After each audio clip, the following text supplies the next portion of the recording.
Oi, está entrando em sintonia com você o programa SOS Boa Semente. Eu com você, João Diniz, via YouTube, WhatsApp, Facebook. Tudo bom com você, querido ouvinte? Seja bem-vindo ao nosso canal no YouTube, Facebook. E você que também que recebe os nossos áudios no WhatsApp. Querido ouvinte, hoje estamos trazendo para você totalmente uma pregação falando sobre a salvação da família de Ló. Tem como objetivo nos levar a uma reflexão mais em cima do texto que nós vamos fazer a leitura, para pensarmos e refletirmos um pouco sobre a nossa caminhada diante de Deus e também conforme medir as decisões que nós estamos tomando nos passos que estamos dando no dia a dia, na nossa vida, na busca pela santidade, mas também na busca pela transformação da nossa vida, em todos os aspectos. E a leitura que vamos refletir, se você puder pegar, se você estiver num lugar que você pode pegar, você pode abrir em Gênesis capítulo 19, versículo 12 adiante.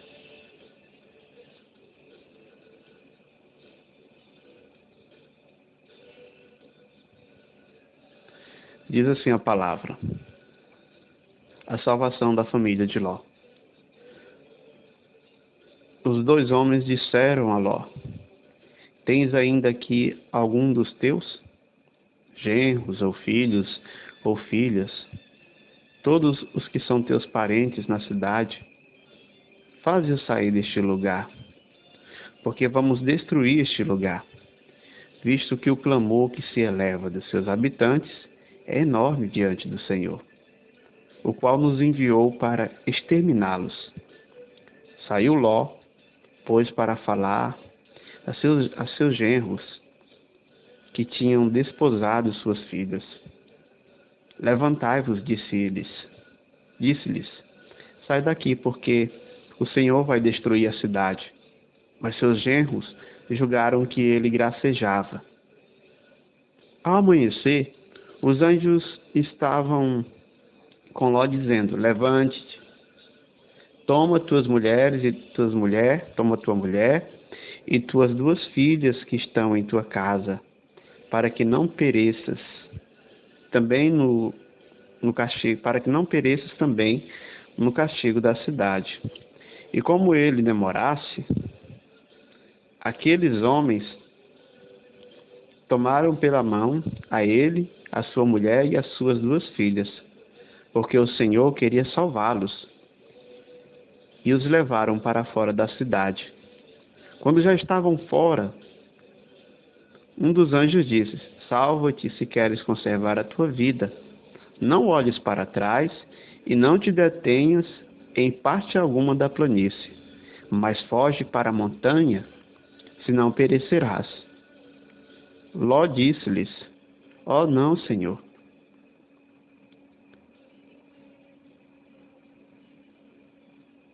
Já que o vosso servo encontrou graça diante de vós, e usaste comigo de grande bondade, conservando minha vida, vede, eu não posso me salvar na montanha, porque o flagelo me atingiria antes, e eu morreria.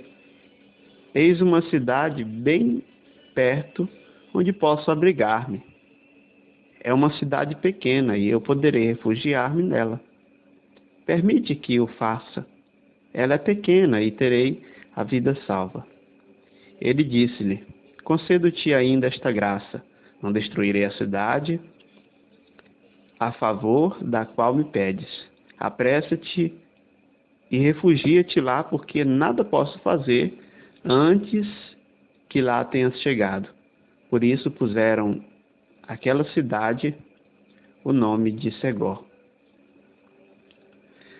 No versículo 24, o Senhor fez então cair sobre Sodoma e Gomorra uma chuva de enxofre e de fogo, vinda do Senhor do céu, e destruiu essas cidades e toda a planície, assim como todos os habitantes das cidades e a vegetação dos solos. A mulher de Ló, tendo olhado para trás, transformou-se numa estátua de sal. Abraão levantou-se muito cedo e foi ao lugar onde tinha estado antes com o Senhor. Voltando os olhos para o lado de Sodoma e Gomorra, e sobre toda a extensão da planície, viu subir da terra um fumo esposo, como fumaça de uma grande fornalha. Quando Deus destruiu as cidades da planície, lembrou-se de Abraão e livrou Ló do flagelo com que destruiu as cidades onde ele habitava. Palavras do Senhor.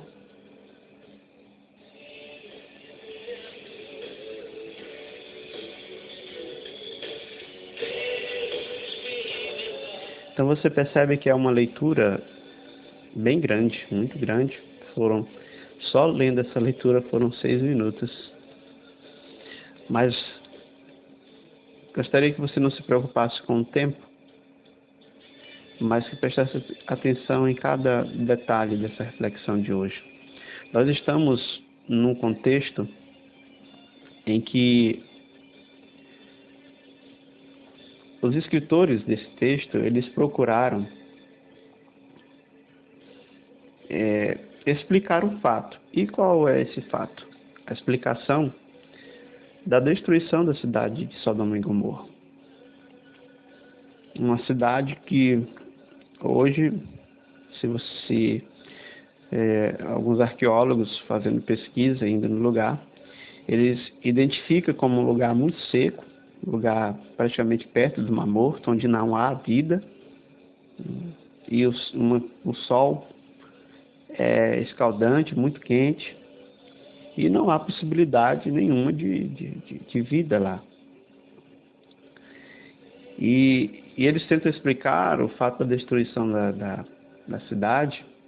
Então eles buscam, escrevem e incluem alguns personagens históricos como Ló e Abraão.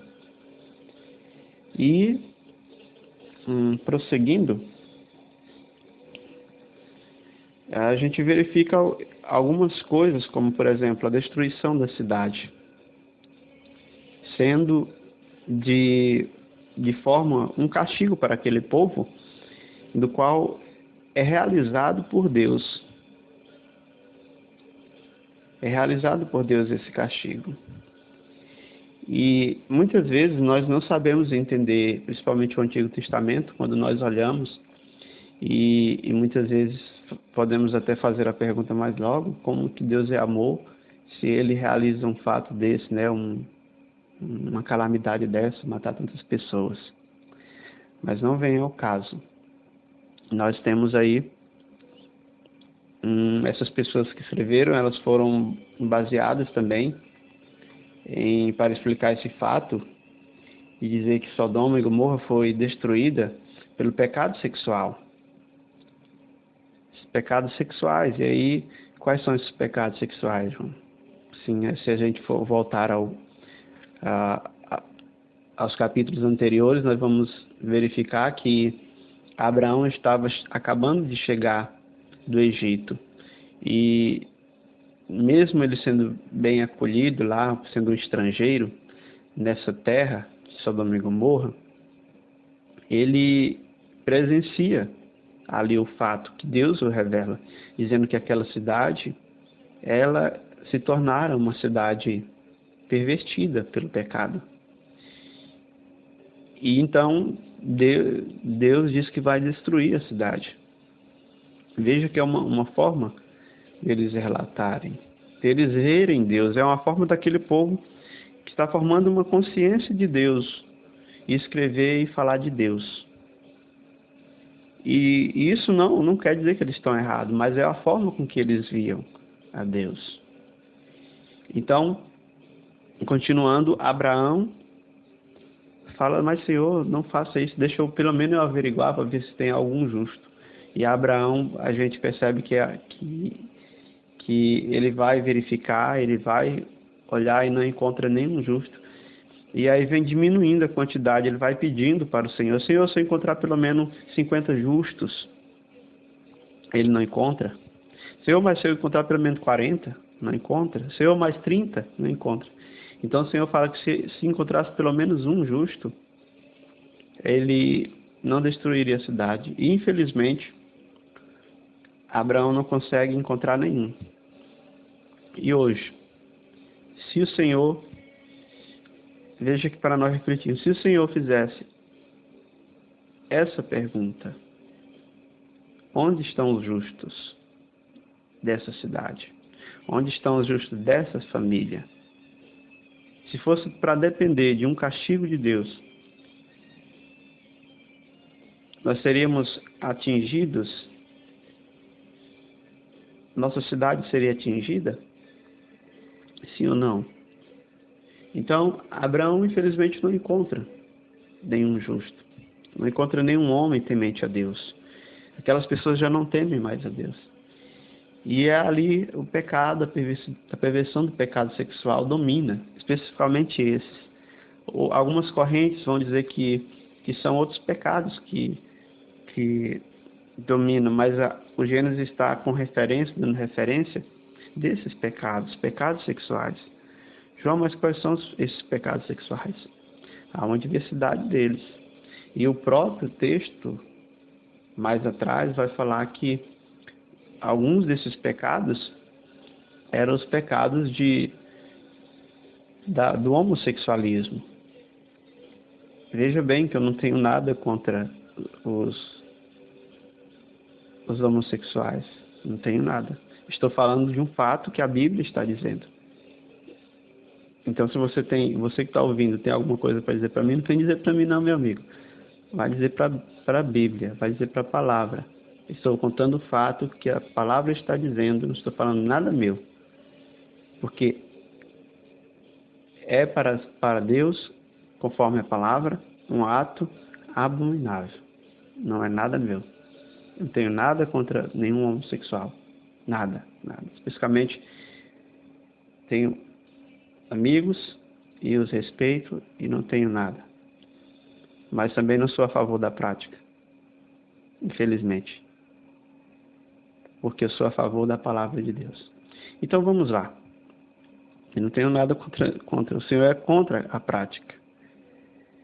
Vamos dar um segmento então. E o Senhor,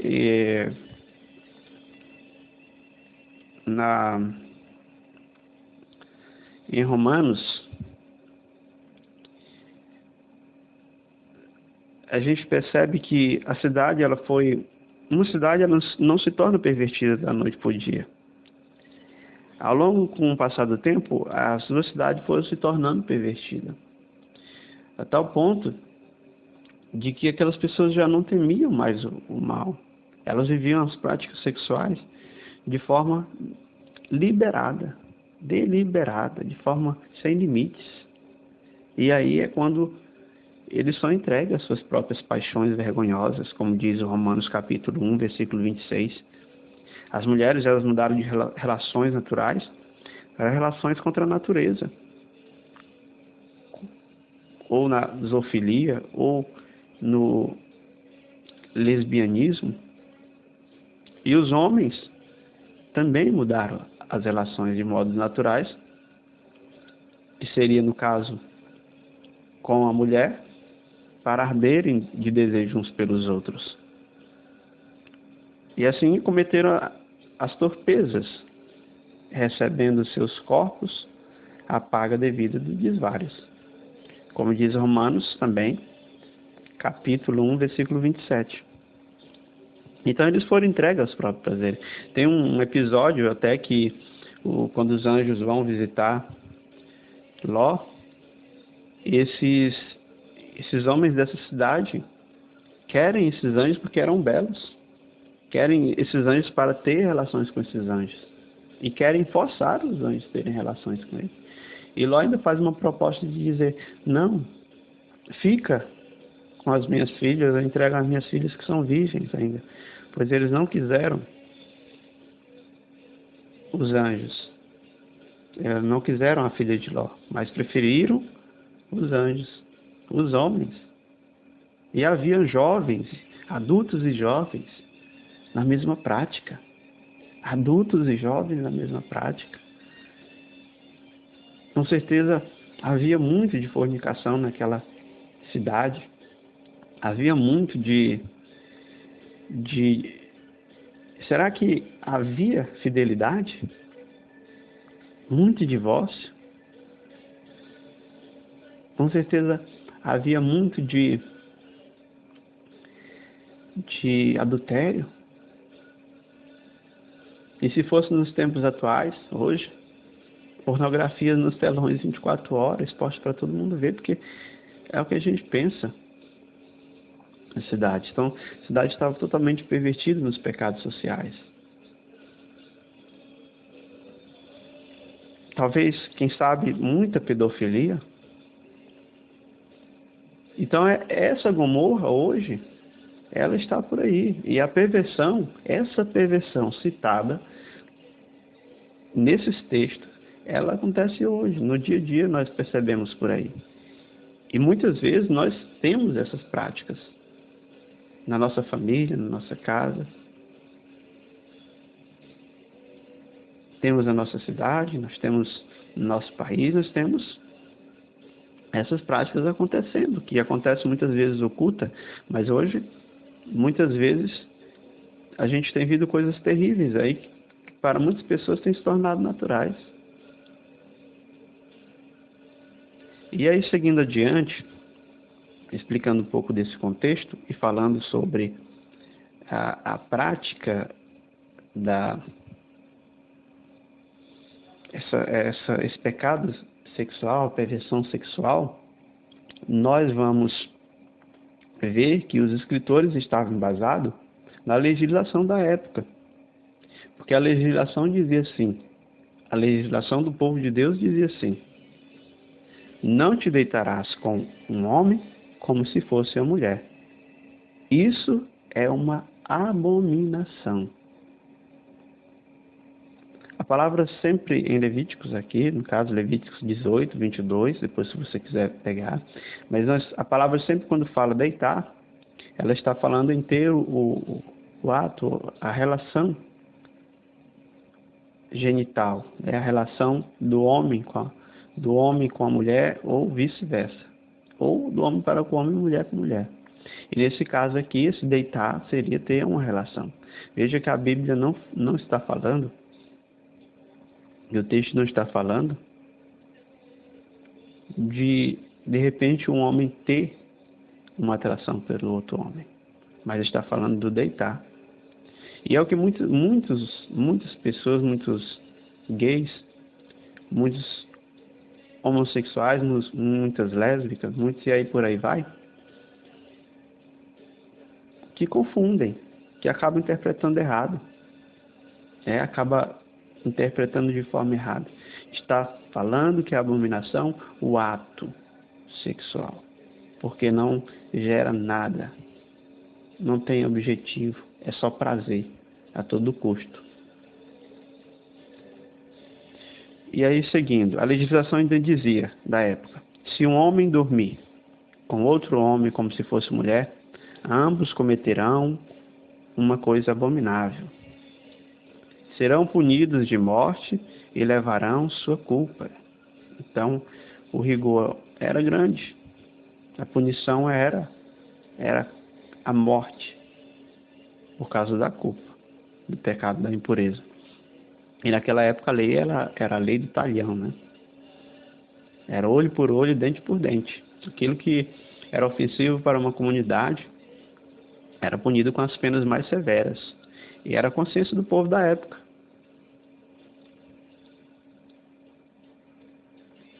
E aí, continuando, a legislação ainda dizia, em Deuteronômio 10, 18, ele faz justiça ao órfão e à viúva, e ama o estrangeiro ao qual dá alimento e vestuários. Perceba que esse texto ele está dando referência ao estrangeiro. E Ló e Abraão eram estrangeiros nessa terra, Sodoma e Gomorra. Eles estavam como estrangeiros lá. Então Deus ele faz justiça, e aí os escritores eles fazem questão de colocar também esse fato, que Deus está a favor do órfão, da viúva, ele ama o estrangeiro. Ló estava lá naquela cidades, mas ele não pertencia àquelas cidades. Então quem era responsável por aquelas cidades? Quem morava lá? Quem poderia mudar aquela sociedade? Quem morava lá? Ló era apenas um estrangeiro, que não tinha autonomia, mas que Deus tinha um olhar especial para ele.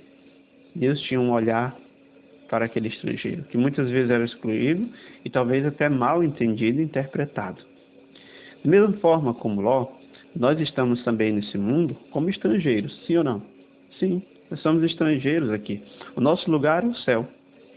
Agora, preste atenção, querido, que eu vou levar você a uma reflexão nesse aspecto. Veja bem.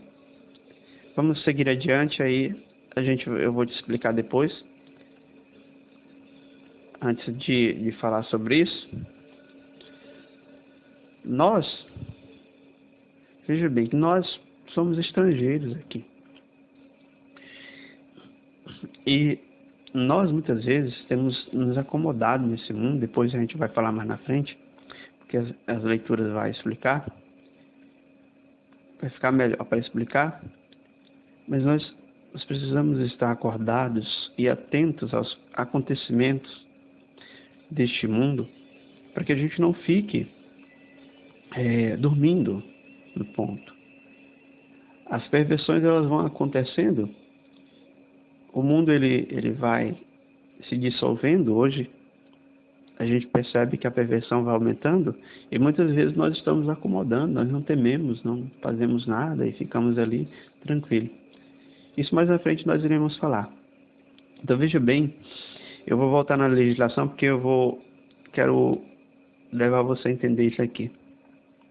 Que a legislação ela condena os atos da impureza sexual, mas mesmo condenando as perversões sexuais, essas perversões sexuais, mesmo sendo elas condenáveis, Deus não deseja isso para nós. Então os antigos eles achavam que a cidade de Gomorra foi destruída justamente por causa do pecado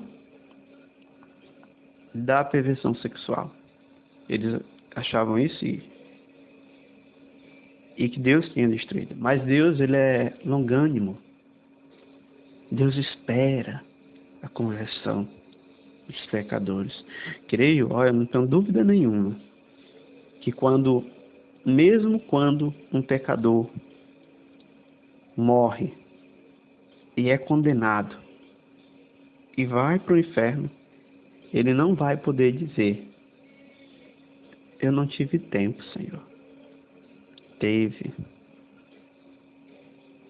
Mais pouco que ele achou, mas ele teve. Eu não tive chance, eu não tive oportunidades. Teve.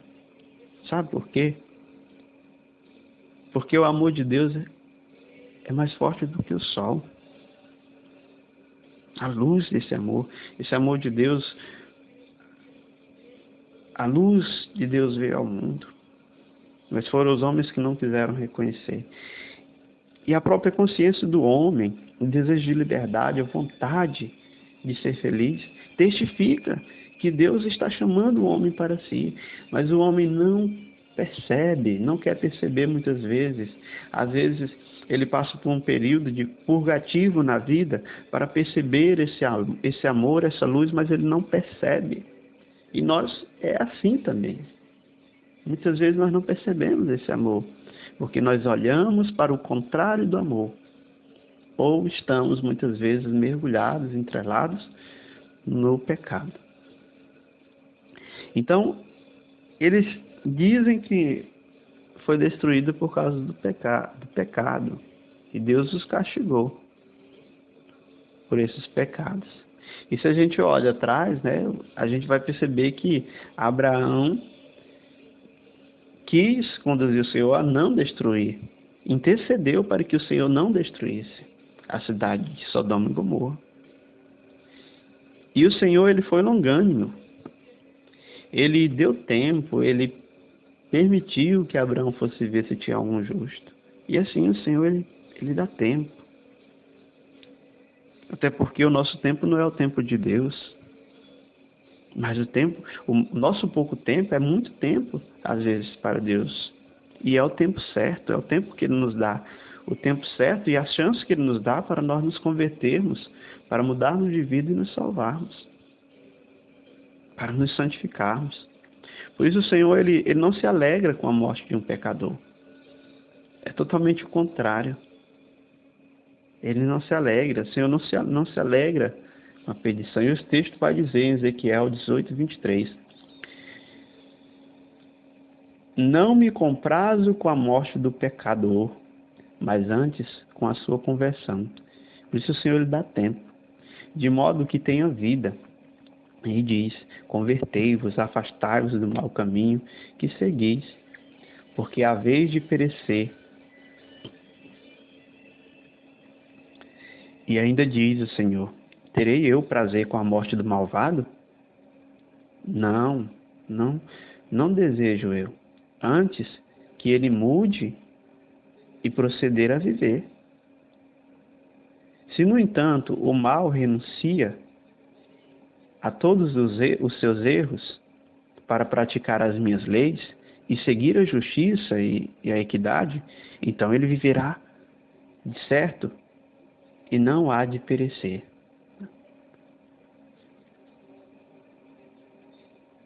Por isso o Senhor, ele deseja a conversão do pecador e não a sua morte. E ainda diz mais em Ezequiel 18, 22. Não lhe será tomada em conta qualquer das faltas cometidas, ele há de viver por causa da justiça que praticou.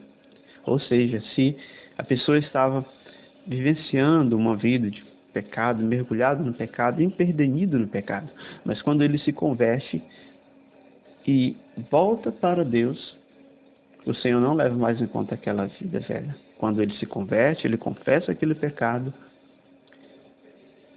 arrependido, o Senhor não olha mais para o seu passado. Nunca percebemos nos evangelhos Jesus olhando para o passado de alguém e apontando o dedo, condenando. Porque o passado, quem usa o passado para nos condenar, é o encardido. E nós muitas vezes também usamos. E até ampliamos a negatividade do nosso passado. Olhamos com um olhar muito negativo e não sabemos tirar coisas boas desse passado. E por isso ficamos nos laços do encardido. E aí prossegue o Senhor. Não sinto prazer com a morte de quem quer que seja. Oráculo do Senhor Javé. Convertei-vos e viverei. Ezequiel 18, 32. Veja que Deus maravilhoso e amoroso, que contradiz, que não deseja a morte de ninguém. Certamente o Senhor pode até usar de uma ocasião para que ela venha a nós como um castigo para nós aprendermos, mas nunca será vontade de Deus a morte. Enfim, nós sabemos muito bem que o salário do pecado é a morte, ou seja, é o pecado que nos leva à morte, não o Senhor. O Senhor, ele quer nos levar à vida, por isso ele enviou o seu Filho Jesus para nos salvar. Para que, de tal forma, Deus amou o mundo que enviou seu único Filho para que todo aquele que nele crê não pereça, mas tenha vida eterna. Veja como é o contrário. Ele é o Deus da vida e não da morte. É da santidade e não do pecado. É da fé, não da incredulidade. É da pureza e não da impureza. E o Senhor, ele quer conceder tudo isso a nós. Por isso que enviou o seu Filho. É o Deus da luz e não das trevas. Esse é o Deus. Só que o povo, naquela época, eles não tinham. Veja bem, querido ouvinte, sempre que quando você for ler o Antigo Testamento, nós não devemos seguir a risca ao pé da letra, literalmente, mas entender o que certamente eles estão querendo dizer. E não é descartável por isso, mas aquele povo tinha próprio jeito de ver as coisas, entende? Um jeito próprio de ver, de fazer a leitura e de escrever e explicar os fatos. O entendimento de Deus que hoje eu e você temos não era o entendimento que eles tinham, era diferente. Então, muitas vezes, por isso que nós vamos ver os salmistas falando fatos, tantos outros narrando fatos duríssimos e outras partes que são de difícil entendimento, porque nós buscamos entender ao pé da letra. E não é isso. Devemos sim levar, muitas vezes, algumas palavras, mas entender que os fatos que se iriam narrar são conforme a sua época. Não devemos excluir jamais isso. Sempre iluminado pelo Novo Testamento. Sempre iluminado pelo Novo Testamento. Veja que o que estou falando aqui tem uma conexão com o Novo Testamento. Sim ou não? Sim. Por quê? Eles só vieram ser totalmente revelados, esses fatos, e são totalmente iluminados quando nós ousamos também pegar o Novo Testamento para entender melhor. E tudo se planifica com o Novo Testamento. Então vamos dar uma continuidade aqui nesse... Agora nós vamos explicar os pontos da leitura que foi feita. Vamos entrar agora no literal daquilo que se foi dito, dos textos. E o que se foi dito? O que nós entendemos nesse texto? Propriamente dito, que eu li. A causa, os pontos para reflexões. A causa da destruição da cidade foi a perversão sexual, entre outros inúmeros pecados. Então o texto quer dizer que a causa da destruição da cidade foram os pecados da perversão sexual. E trazendo hoje para a nossa realidade, esse texto ele é atual, porque a perversão sexual ela tem destruído famílias. Quantos esposas não têm se entregado à pornografia? Casais de namorados, namorado na pornografia. Não somente nessa perversão, mas nós temos tantos outros fatos que a gente percebe hoje. A gente vai perceber a pedofilia, a gente vai perceber o que mais? O adultério. A gente vai perceber tantas perversões hoje do pecado da impureza que se torna real essa leitura. Mas, além de avaliar, de perceber esse fato, nós precisamos olhar para a nossa vida, para a vida dos nossos. Como é que anda essas más inclinações em mim? Como é que me tem rodeado o mundo em que eu vivo, o mundo pervertido em que eu vivo, o mundo pornográfico em que eu vivo, para me tentar levar a cair e ser mais um a ter as práticas de Sodoma e Gomorra? É uma reflexão que nos cabe. E o que agrada a Deus nesse caso? A pureza de coração. A castidade para o homem e para a mulher. Como é belo. Como é belo um homem casto. Como é belo um homem que se possui por inteiro, que se domina por inteiro. Que tenha seu sentimento, sua afetividade sadia, suas sensações sadias. Que sabe os seus limites no olhar, no ouvir, no falar. Como é belo. Como é belo para o Senhor uma mulher modesta. E essa modéstia não é só no modo de vestir, né? Porque as pessoas pensam que a modéstia é somente no modo de vestir. E não é. A modéstia do sentimento, a modéstia dos pensamentos, das emoções. Creio que a roupa é só apenas uma expressão da modéstia interior da mulher. É apenas isso. E do homem também. modéstia do homem, no falar. Enfim, daí nós poderemos falar tantas coisas, mas é valoroso demais para Deus. Não, talvez agrada mais a Deus, mais um homem ou mulher casto, do que talvez um homem ou mulher virgem, mas que não são castos, que têm os pensamentos e as emoções empodrecidas. E o desejo queimando por dentro, que vive as seduções do mundo e não tem nada de castidade. Porque felizes os puros de coração, porque verão a Deus. E como é valoroso para Deus a pureza. Então é isso que nós devemos buscar.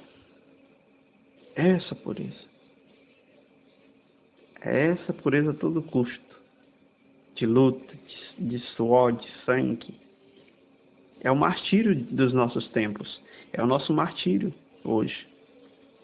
Essa busca por uma vida santa. Não precisamos de armas para nos apontar. Porque dentro de nós estão as ameaças do pecado, da consubstância, dos desejos do homem velho, que quer insistir em nós sermos participantes das perversões de Sodoma e Gomorra. E quantos não têm feito da sua casa uma Sodoma e Gomorra? Não tem feito do seu trabalho uma Sodoma e Gomorra? Porque tem vivido nestes lugares atos de perversões sexuais. E talvez você que está ouvindo, querido ouvinte, este programa tem feito isso. Mas eu quero dizer para você, o Senhor está te convocando a sair da Sodoma e Gomorra e passar para a cidade, uma outra cidade, a cidade da santidade. A palavra vai dizer que Ló não quis subir ao monte porque temeu os flagelos que viriam. Dizer para você, não tema, porque se for para conseguir a santidade, nós devemos subir quantos montes forem. Mas você receberá a recompensa da pureza, que é dom de Deus. Não façamos mais dos nossos lugares, da nossa casa, do nosso trabalho, Sodomas e Gomorra, lugares de perversão. Não. Mas lugares, templos santos de Deus. Outro ponto que nos leva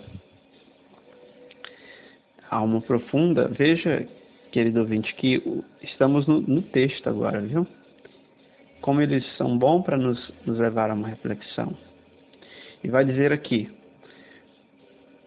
quando se fala do pecado, muitos entendem como se fosse uma brincadeira. Outros ouvem como com indiferença, na verdade, as pessoas estão todas cegas, que não veem a iniquidade. Então, quando Ló foi avisado pelos dois anjos para poder ir chamar as duas filhas dele e os seus genros, os genros não acreditaram. Achava que era uma brincadeira, que ele estava gracejando, como diz. Eles estavam ali fazendo graça. Estavam tão acostumados com aquela vida, não tinham mais temor nenhum, que não esperavam mais o mal. Não temiam mais que poderia acontecer o mal. Estavam embriagados dos prazeres daquela cidade. E quantas vezes não é assim? Que estamos tão empedernidos no pecado que quando se fala, Quando se fala do pecado, não se dá ouvido. Acha que é brincadeira. Acha que aquilo que está falando, que o padre está falando, que a palavra está falando, que de repente a música está falando, é uma brincadeira. Não merece o meu ouvir, nem sequer ouve. E o que fez Ló? Ele saiu e deixou eles lá. Então, chegou no outro dia de manhã, os anjos chegaram. Os 2 anjos novamente chegaram e tiveram que pegar pela mão Ló, as suas 2 filhas e sua mulher e conduzi-los para fora da cidade. Por quê? Ló estava enrolando. Ele não queria abandonar a cidade. Estava ali enrolando, dando um jeitinho para cá, um jeitinho para lá, não sabia se arrumava a mala, não sabia se levava aquilo. A mulher não queria, estava acostumada ali naquela cidade. E nós também muitas vezes podemos ser assim. Quantas vezes nos acostumamos ali e nos acomodamos estacionados no pecado, estacionados nos horríveis pecados. Às vezes, nós nem praticamos aqueles pecados. E muitas vezes nós não os praticamos por oportunidade, porque se tivéssemos, nós praticaríamos. Por que muita gente assiste as pornografias? Porque elas desejam fazer aquilo. E não praticam porque não tem oportunidade. Então muitas vezes está se estacionado ali, não quer abandonar, quer assistir aquela vida travesca. Queridos, muitos estão no mundo vivendo uma Sodoma, porque estão acomodados com essas práticas. Ao redor de si, sequer rezam pelos que praticam. Sequer rezam por aqueles que estão empedernidos no pecado. Por aqueles que estão cegos, que não percebem, que estão se destruindo. Veja que a realidade é essa. Deus não quer destruir o pecador. Deus quer salvar. Deus não quer nos destruir. Deus quer salvar. Mas nós é que estamos nos destruindo no pecado. Todas as vezes que nós buscamos as perversões, nós estamos nos destruindo. Todas as vezes que nós mergulhamos no vício, nós estamos nos destruindo. Estamos nos destruindo. Estamos gastando o que Deus nos deu, o belo do que Deus nos deu, para viver a beleza. E sabe o que acontece? O fogo que cai na nossa vida, as consequências que chegam, não é porque Deus está nos castigando, mas são consequências próprias daquilo que nós fazemos, daquilo que nós fizemos errado. Porque o pecado, ele é como um cartão de crédito. Você compra mais uma hora, a conta vai chegar. Você compra, tranquilo, vai, compra. Uma hora a conta chega. Ou como diz o ditado, o que você planta, você vai colher. É isso que acontece. E nós estamos plantando o quê? O que se está plantando?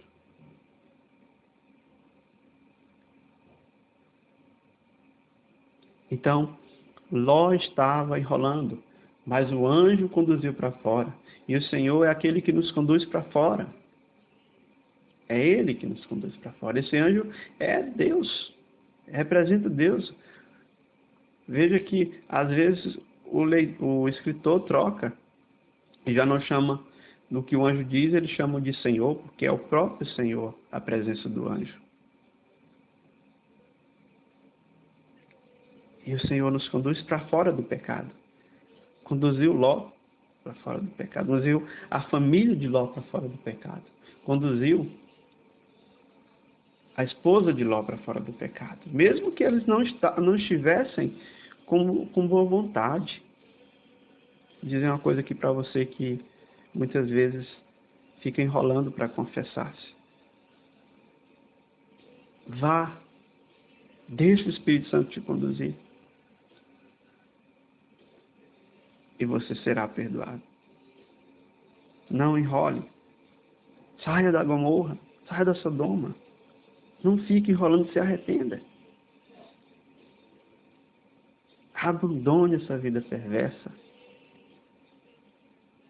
Não se maltrate mais, não se mate mais. Ló estava enrolando, e toda a família dele estava afundando no barco. Estava afundando no barco. Estava sendo destruída. O Senhor teve que intervir e puxar pelo braço. E quem sabe o Senhor não quer fazer isso com você que está ouvindo hoje. Quer te puxar pelo braço. Talvez você não tenha força, como ele não demonstra não ter ali, por estar tão encantado com a vida velha, essa vida perversa, tão empedernido com essa vida perversa, tão contente com essa vida perversa. Ou talvez uma vida dupla, eu não sei. Nós não sabemos. Mas quantos não estão contentes com uma vida dupla? Uma vida de santidade na igreja, uma vida de perversão fora. Deixe o Senhor pegar-te pelo braço e te tirar dessa vida para te conduzir a uma vida de santidade, uma vida de salvação. Por isso que o anjo depois ele vai dizer, se você quiser salvar a sua vida, você tem que querer. Ele vai dizer aqui assim, ó, quando já estavam fora, um dos anjos disse, salva-te se queres conservar a tua vida. Salva. Se você quer se salvar, se você quer conservar a sua vida, se você quer viver a eternidade, salva a tua vida. Deixa o Senhor te conduzir. Mude de vida, se converta. Mude de rumo, mude de atitudes. Fuja do pecado. Sai daí, sai das ocasiões. Abandona as ocasiões. Porque senão você vai cair, até morrer. E o Senhor está te dando a chance. O Senhor está nos dando a chance. Está nos dando a chance.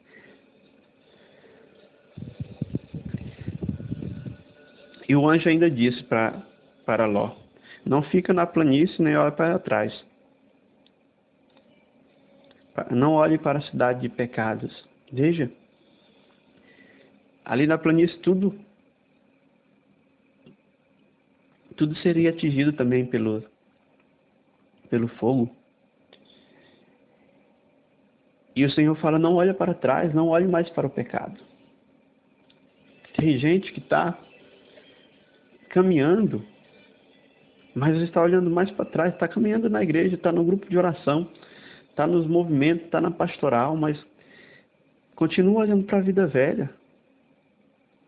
Ainda se deleita naqueles prazeres, naquelas músicas, se deleita ainda naqueles desejos, ainda fica pensando aquelas perversões, aquelas pornografias que assistia, aquelas perversões de relações que teve com alguém, desgastada, dolorosa, prazerosas, fica navegando essa vida velha. E o Senhor diz, não olhe para trás, não olhe mais para a Sodoma da tua vida, para a Gomorra da tua vida, abandone-se, saia da planície, saia desse lugar.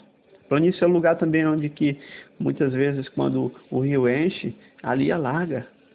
Os montes não, por isso que ele fala, vai para o monte. Os montes não serão atingidos. E Ló não quis aceitar subir ao monte. Rogou ao Senhor para ir para uma outra cidade, que o Senhor até concedeu para ele. Porque ele se julgou despreparado para enfrentar os flagelos. Não conseguir subir o monte, é muito cansativo subir o monte. E subir o monte é adentrar o caminho da oração. Então, é duas coisas. Saia da planície, não olhe para trás, busque a oração, olhe para frente. Buscar a oração é olhar para frente. Nós estamos olhando para trás porque nós não estamos rezando. Porque quando nós oramos, Aquilo que nós olhamos para trás se torna uma memória vinculada à visita do Espírito Santo. Que aí nós adentramos no processo de cura. Então, nosso passado ele é olhado com sentido na oração. Não é um olhar carnal, mas é um olhar espiritual. Porque eu dou a chance para Deus agir no meu passado. Então é preciso adentrar esses pontos. É preciso permitir que assim aconteça. Vamos ver aqui onde que nós vamos falar agora. Nós vamos falar agora sobre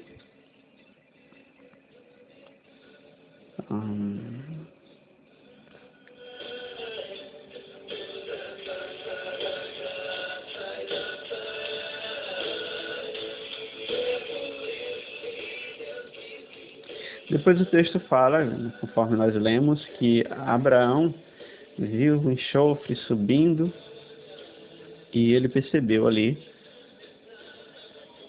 a destruição de Sodoma e Gomorra. Viu a fumaça subindo. E alguns textos vão falar algo nesse sentido, para que você entenda, para que eu entenda, para que nós entendamos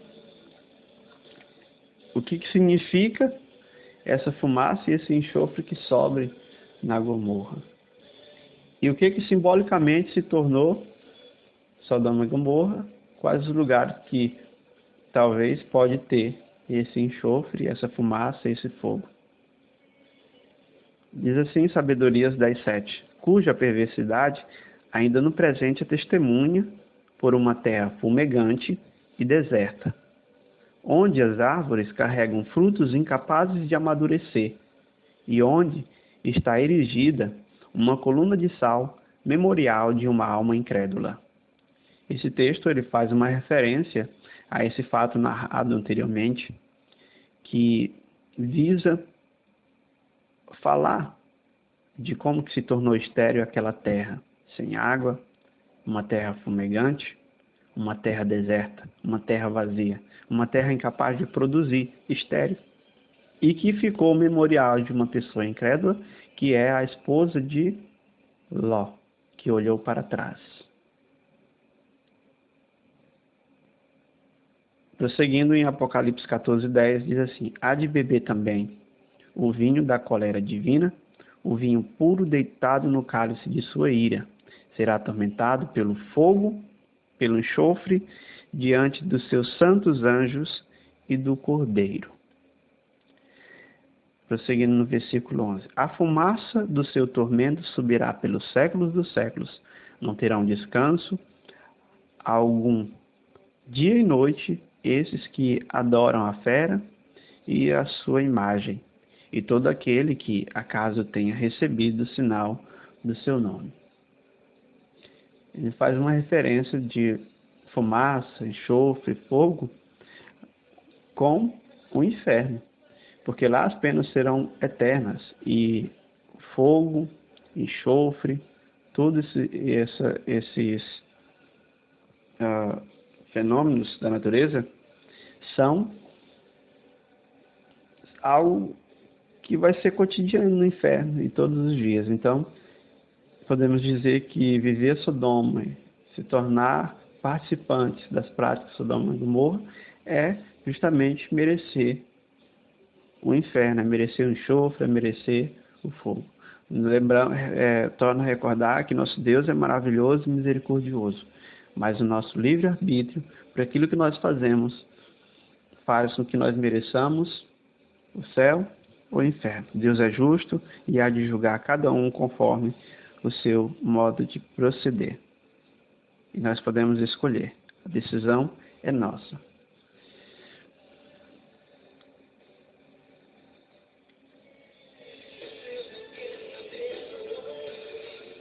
Há um tema, um ponto que é muito importante se colocar aqui, que eu não vou deixar ele passar,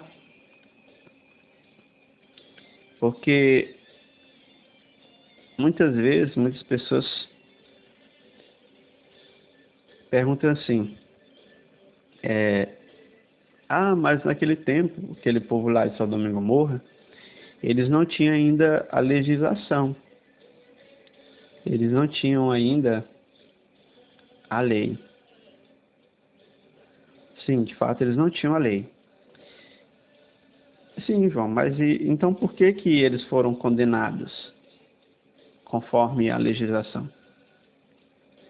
Mas aí, no Novo Testamento, nós temos uma explicação bem interessante e que eu aceito ela. E eu acho também muito evidente ela, que é a mesma que São Paulo diz em Romanos 2,14.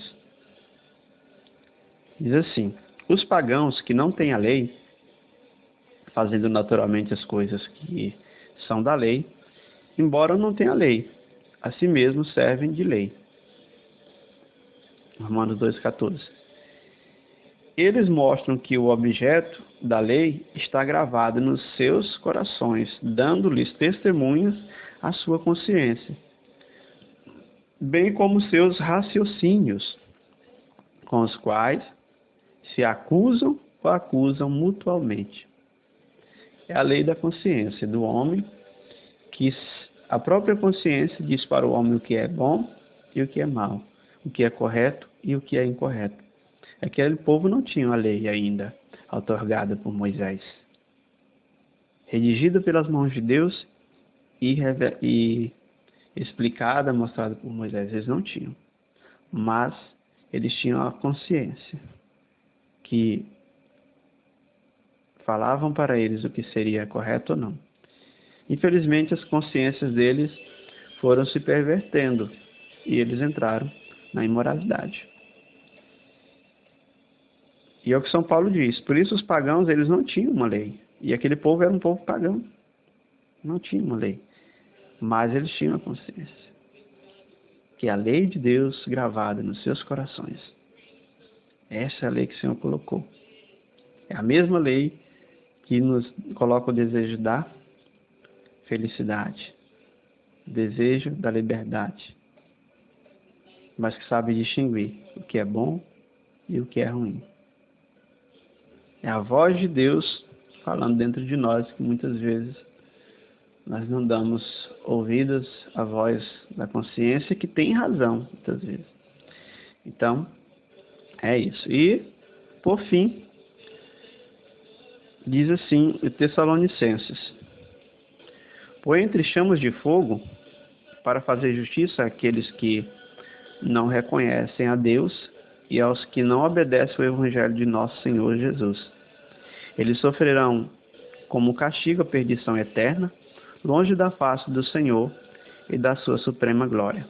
Isso aqui é algo bem importante dizer, porque também a própria igreja ensina. Muitas pessoas dizem, mas aquelas pessoas que não conhecem a Deus, como elas serão julgadas? Então, a própria consciência dizem para ela, de repente ela não conhece Deus, mas é uma pessoa que vive o bem, que pratica atos bons, que vive, sobretudo, o amor. E se ele vive o amor, sabe praticar esse amor, ele está vivendo em Deus. Como que, da mesma forma, uma pessoa que diz que ama a Deus, que conhece a Deus, mas não ama o seu irmão, essa pessoa ela é mentirosa, porque ela não conhece a Deus. Ela não ama a Deus, porque ela não ama o irmão. Como é que ela vai amar a Deus?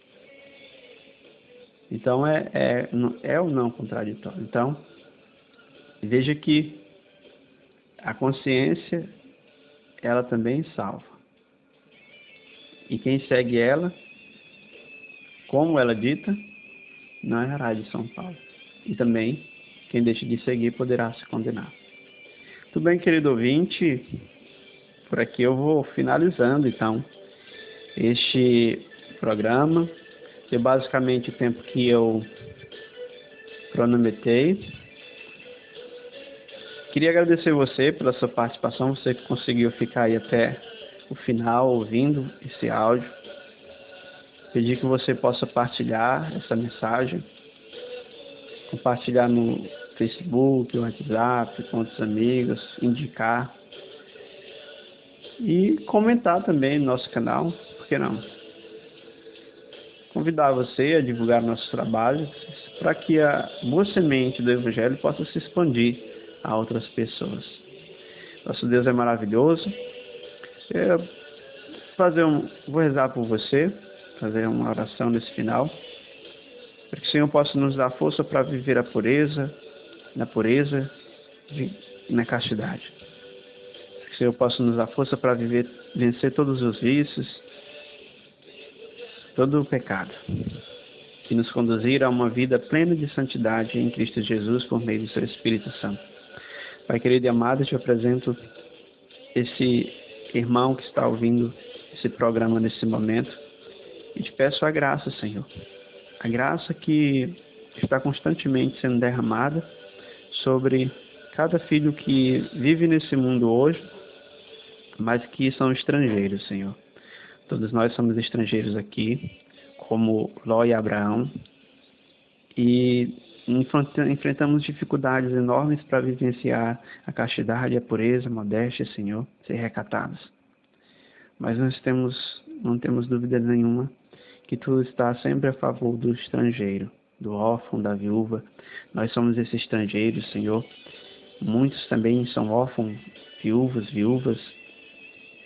e acreditamos que o Teu favor está conosco para nos tirar pela mão do pecado quando nós não tivermos forças para sair e ficar muitas vezes relutando. Creio que hoje, Senhor, Tu está tirando muitos irmãos, conduzindo pela mão como o anjo conduziu a Ló para fora da Gomorra e da Sodoma, Senhor, das impurezas. Que aquele, Senhor, que tinham o hábito de fazer da sua casa, do seu trabalho, de outros lugares, uma Sodoma e Gomorra, ou procurar as Sodomas e Gomorras nos hotéis, nos motéis, para se prostituírem, Senhor, para adulterar. Hoje eu te peço, Senhor, envia o Teu Espírito Santo e os resgata, Senhor. Conduz esses irmãos, Senhor, agora para fora da Sodoma e Gomorra, esse fora é a cidade, uma cidade próxima, e também pode ser o monte, Senhor, que é a Tua casa, o monte que é a Tua igreja, o monte que é o Teu coração. E todos eles sejam conduzidos até Ti, Senhor, e seja abandonada essa vida passada. Pai querido e amado, eu te peço agora que Tu cele no coração de cada um o desejo e a força para não mais olhar atrás, para não mais conseguir viver uma vida no passado, remoendo o passado, Senhor. Que eles sejam resgatados no passado, Senhor.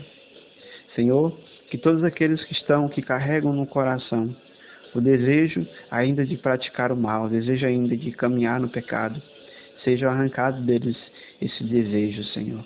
E seja conduzido e seja derramado em seus corações o desejo da santidade e do abandono de todo pecado, uma renúncia total de todo pecado, Senhor.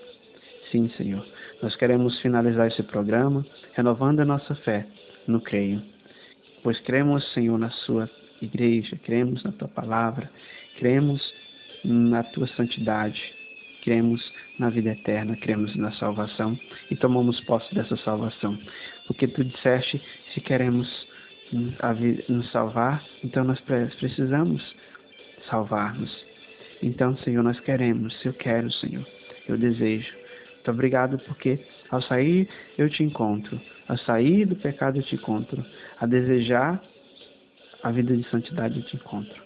Creio em Deus Pai, Todo-Poderoso, Criador do céu e da terra, e em Jesus Cristo, seu único Filho, nosso Senhor, que foi concebido pelo poder do Espírito Santo, nasceu da Virgem Maria, padeceu sob Pôncio Pilatos, foi crucificado, morto e sepultado, desceu à mansão dos mortos, ressuscitou ao terceiro dia, subiu aos céus, está sentado à direita de Deus Pai Todo-Poderoso, de onde há de vir a julgar os vivos e os mortos.